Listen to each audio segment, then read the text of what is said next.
जिंदगी में कुछ भी समझना, लेकिन कभी भी अपने ख्वाब को आम मत समझना। तुम्हारा ख्वाब तुम्हारे लिए एक रास्ता है, तुम्हारा ख्वाब तुम्हारे लिए एक वसीला है। देखो हकीकत क्या है, तुम्हारी हकीकत क्या है। तुम अल्लाह ताला की ज़ात की एक मखलूक हो। हकीकत ये है कि तुम्हारी ज़ात को अल्लाह ताला की ज़ात ने बनाया हुआ है। तुम्हारा और अल्लाह ताला की ज़ात का एक कनेक्शन है, एक गहरा कनेक्शन है। उस गहरे कनेक्शन को बहाल होने के लिए कोई रास्ता तो चाहिए, कोई वसीला तो चाहिए। तो तुम्हारे पास और ताकत कौन सी है? तुम्हारे ख्यालात और तुम्हारे ख्वाबों के अलावा। तो कभी भी अपने ख्यालात को, अपने ख्वाबों को आम मत समझना। ये एक रास्ता हो सकते हैं, ये एक वसीला हो सकते हैं। इसी रास्ते के थ्रू अल्लाह ताला की ज़ात तुम्हारे साथ राब्ता करती है। इसी रास्ते के थ्रू अल्लाह ताला की ज़ात तुम्हें आगाह करती है। इसी रास्ते के थ्रू तुम आलमे अमर तक जाते हो। यानी रात को जब तुम सो जाते हो ना, तो यही एक स्पिरिचुअल डोर है, जो तुम्हारी ज़ात के पास एक पावर है, जो तुम हर बंदा फील कर रहा है। चाहे कोई स्पिरिचुअलिटी में सफ़र करता है, चाहे कोई स्पिरिचुअलिटी में सफ़र नहीं करता, हर बंदा इस चीज़ को फील करता है। तो अगर तुम्हें अल्लाह ताला की ज़ात किसी किस्म के ख्वाब दिखा रही है, तो कभी उसको आम मत समझना। ये अल्लाह ताला की ज़ात की जानिब से तुम्हारे लिए पैगाम हो सकता है। रात को सोते हुए इसी दरवाजे से तुम्हारी सोल आलम अमर में चली जाती है। आलम अमर में जाकर तुम्हारी सोल के जरिए तुम तो कुछ पैगामात पहुंचाए जाते हैं, कुछ ख्वाब तुमको दिखाए जाते हैं। तो वो बहुत बड़ी हकीकत भी हो सकती है। तुम्हें अल्लाह ताला की ज़ात उसके जरिए सीधा रास्ता भी अता कर सकती है। ठीक है, आज की वीडियो में मैं आपके साथ 10 ऐसे ख्वाब डिस्कस करूंगा, शेयर करूंगा, जो अगर आप देखते हो ना, तो अल्लाह के फजलो करम से अल्लाह के वली हो आप। क्योंकि ये ख्वाब बड़े मैने हेज और बड़े बड़े गहरे होते हैं। हर बंदा ये ख्वाब नहीं देख सकता, ना ही हर किसी को ये खाते आते हैं। हाँ, एक चीज़ होनी चाहिए कि ये ख्वाब आपके हों रूहानी, नफसानी ख्वाब नहीं होने चाहिए। देखो, इन दोनों ख्वाबों में बहुत फ़र्क होता है। नफसानी ख्वाब इंसान की सोच के ताबे होते हैं, रूहानी ख्वाब इंसान की रूह के ताबे होते हैं। नफसानी ख्वाब में इंसान के अंदर शैतान की बहुत ज़्यादा इन्वॉल्वमेंट होती है, इंसान की हवस बहुत इन्वॉल्व होती है उसमें। इंसान के वजूद का टेम्परेचर, इंसान की सोचें, इंसान का लगाव, ये बहुत इन्वॉल्व करता है। लेकिन जो प्योरली रूहानी ख्वाब होते हैं ना, उसमें ये तमाम चीज़ें नहीं होती। वो इंसान के लिए एक सरप्राइज होता है। इंसान को ऐसी चीज़ें देखने को मिलती है जो इंसान तसव्वुर भी नहीं कर सकता, इंसान सोच सकता ही नहीं है। वो वाली चीज़ें इंसान को रूह दिखाती है। जो चीज़ें आप सोच सकते हो वो आपके नफ्स के ताबे है। जो चीज़ें आप सोच ही नहीं सकते, मतलब कि आपको आपका फ्यूचर दिखा दिया जाए, या कोई ऐसी चीज़ बता दी जाए कि कल फलां बंदा मरने वाला है, वो मर भी जाए, तो ये आप सोच सकते थे? नहीं सोच सकते थे। लेकिन ऐसा हुआ। ये किसने दिखाया आपको? ये आपकी सोल ने आपको दिखाया। सोल ने आलमे अमर का सफ़र किया, वापस आके आपको बताया कि फलां बंदा फलां डेट को मर जाएगा, या ये वाक़या होने वाला है, कोई मुसीबत आने वाली है। ये फ्यूचर है ना। फ्यूचर कौन दिखा रहा है आपको? फ्यूचर की खबर कहाँ से आ रही है?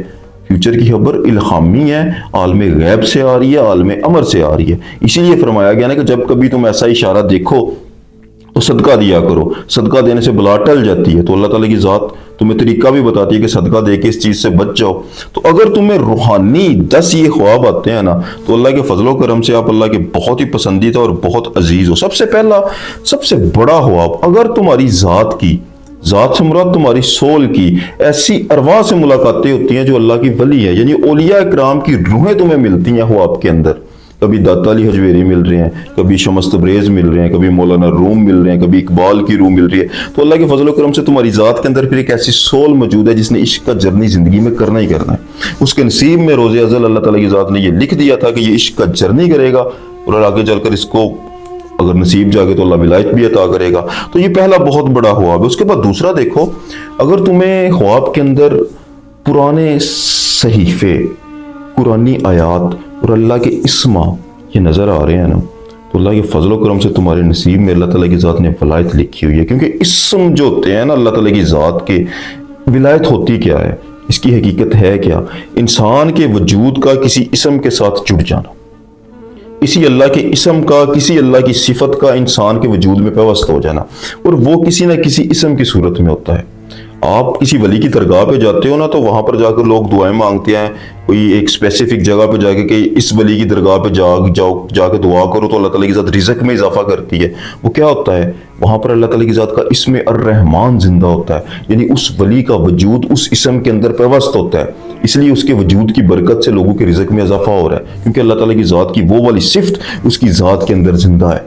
तो अगर आपको ख्वाब के अंदर अल्लाह ताला की ज़ात के इस्म قرآنی آیات اور پرانے صحیفے نظر آتے ہیں نا تو اللہ کے فضل و کرم سے آپ کے نصیب میں اللہ تعالیٰ کی ذات نے عشق کا جرنی لکھا ہوا. نمبر 3، اگر خواب کے اندر آپ کو بار بار آپ ہی کی صورت دکھائی جائے، وہ کس حالت میں ہے؟ انسان کا اصل شکل انسان کے وجود کے اندر موجود ہے، اس کے نفس کی حیت کے حساب سے. یہ ایک جانور کی شکل ہے یا ایک نور کی شکل ہے، یہ انسان کی ذات کے اندر پوشیدہ ہے. تو اگر آپ کی صورت آپ کو بار بار دکھائی جا رہی ہے تو آپ کو جرنی کروایا جائے گا کہ اس وقت اللہ تعالیٰ کی ذات آپ کو آگاہ کر رہی ہے کہ یہ جو تمہاری کنڈیشن ہے، اس کنڈیشن سے میں تمہیں آگے لے کے چلوں گا. تمہاری اصل چیز تمہیں اللہ دکھا رہا ہے. یہ بہت بڑی اللہ تعالیٰ کی ذات کی کرم نوازی ہو تب یہ خواب آتا ہے. نمبر 4، ایسا دیکھو اگر تمہیں در بطول سے شکر ملے، یاد رکھنا تمہارے نصیب جاگ گئے. پھر اگر اللہ تعالیٰ کی ذات نے اما فاطمہ زہرا سیدہ سلام اللہ علیہ کی درگاہ پہ تم کھڑے اور تمہیں وہاں سے شکر ملے، ولایت ملتی ہے وہاں سے، چھوٹی بات ہے، پنجتن پاک کے گھرانے سے انسان کو ولایت ملتی ہے. وہاں کے در کے جو فقیر ہوتے ہیں وہ بادشاہ ہوتے ہیں. یہ فقیری، یہ ولایت، یہ سب کچھ اسی در کی حق ہے، وہیں سے انسان کو ملتا ہے. فقیر کو فقیر کیوں بولا جاتا ہے؟ کیونکہ یہ اس در کا فقیر ہے، اس در سے لیتا ہے یہ. تو اگر اما فاطمہ زہرا در بطول سے تمہیں شکر دی جائے، فیض مل رہا ہے، تو اللہ کے فضل و کرم سے تمہارے نصیب میں اللہ تعالیٰ کی ذات نے عشق کا جرنی لکھا ہوا. نمبر 5، دیکھو اگر تمہیں خواب کے اندر پیغام ملتے ہیں، میسج ملتے ہیں. پیغام اور چیز ہوتی ہے، دیکھنا اور چیز ہوتی ہے، پیغام اور چیز ہوتی ہے. کسی چیز سے تمہیں روکا جاتا ہے، کسی چیز کی جانب تمہیں بڑھنے کو بولا جاتا ہے، یا کسی بندے کسی خطرے سے تمہیں آگاہ کیا جاتا ہے، واضح ایک آواز تمہیں آتی ہے، وہ تم سنتے ہو تو تمہاری قوت سماعت بڑی ہوئی ہے. سوتے ہوئے اللہ تعالیٰ کی ذات تمہارے انکانشیس کو بہت ایکٹیو کر دیتی ہے اور تم چیزوں کو سن لیتے ہو. یہ تمہاری ذات کے اندر ابیلٹی موجود ہے. یہ بھی ایک بہت بڑا سائن ہے کہ اللہ تعالیٰ کی ذات تمہیں عشق کا جرنی کروائے گا. ایک اور بہت بڑا سائن ہے اگر خواب کے اندر تمہیں رنگ نظر آتے ہیں اور نمبرز نظر آتے ہیں تو ہماری یہ یونیورس ایک بہت بڑا آئینہ ہے. جیسے ابن العربی فرماتے ہیں ہماری یونیورس ہمارے ساتھ کنیکٹ کرتی ہے نمبرز اور رنگ کے ذریعے. یہ بھی چیزیں اگر تم دیکھتے ہو تو اللہ تعالیٰ کی ذات تمہارے نصیب میں بہت بڑا کچھ لکھا ہوا ہے. نمبر 7، دیکھو اگر تم ایسے خواب دیکھتے ہو جو ایک دفعہ ٹوٹ جاتے ہیں اور دوبارہ چین کی طرح جڑ جاتے ہیں. مطلب بات کرنے کا یہ ہے کہ تم رات کو سوتے ہو، ایک خواب تم دیکھ رہے ہو، دیکھتے دیکھتے آپ کی آنکھ کھل گئی، آپ جاگ گئے، خواب ادھورا رہ گیا، اس کے بعد آپ فوراً سوتے ہو تو دوبارہ خواب وہیں سے شروع ہو جاتا ہے. اور خاص کر جب اسلامک خواب ایسے آپ کو آنا شروع ہو جائیں نا، جو ٹوٹ کر دوبارہ شروع ہو جائیں، تو اللہ تعالیٰ کی ذات کی جانب سے یہ بہت بڑا اشارہ ہے کہ یہ کوئی میسج تھا جو تجھ تک پہنچنا بہت ہی ضروری ہے.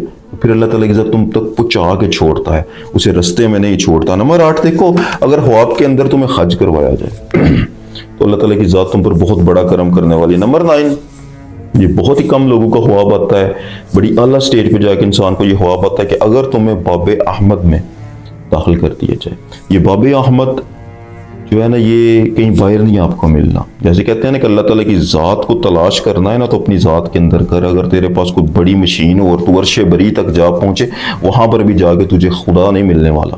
یہ کبھی تصور نہ کرنا کہ اللہ کا تخت کہیں تجھے آسمان پہ لگا ملے گا، تو اوپر جائے گا تجھے خدا مل جائے گا. نہیں، وہ وہاں پر بھی جا کر تمہیں اپنی ذات کے اندر سے ہی ملنا ہے. اسی طریقے سے باب احمد بھی نبی پاک صلی اللہ علیہ وسلم کا وہ باب، وہ دروازہ، وہ اسپرچول ڈور اگر تمہیں خواب میں نظر آتا ہے، وہ باب احمد تمہاری ذات کے اندر پوشیدہ ہے، تمہارے قالب کے اندر وہ باب ہے. اس باب کے اندر سے جب تم اندر داخل ہو گئے تو اللہ کے فضل و کرم سے عشق الہی تمہاری نصیب میں لکھا ہوا. تو اگر باب احمد صلی اللہ علیہ وسلم آپ کو نظر آتا ہے نا تو یہ بھی آپ کو بہت ہی اعلیٰ نصیب ہے. نمبر 10، دیکھو خواب دیکھنے کی ایک کنڈیشن ہوتی ہے. اللہ کے ولی جس طریقے سے خواب دیکھتے ہیں، اگر تم اپنی آنکھوں کو بند کرتے ہو، بستر پہ جاتے ہو اور ایک سیکنڈ بھی نہیں لگتا آپ چیزیں دیکھنا شروع کر دیتے ہو، یہ کنڈیشن ایسی ہوتی ہے نا، تو یہ ایک بہت بڑا سائن ہوتا ہے کہ انسان نے آنکھوں پہ ٹوپی رکھی، انسان نے آنکھوں پہ کپڑا کیا، کمبل کیا، تھوڑی سی غنودگی آئی اور انسان کے خواب شروع ہو گئے. انسان فوراً اپنے انکانشیس اس کا ایکٹیو ہو جائے، انسان چیزوں کو دیکھنا شروع کر دے. تو یہ اللہ تعالیٰ کی ذات کا بہت بڑا کرم ہے اور بہت بڑا سائن ہے کہ اللہ تعالیٰ کی ذات تمہیں عشق کا جرنی کروائی. آج کے لیے اتنے. جزاک اللہ خیر.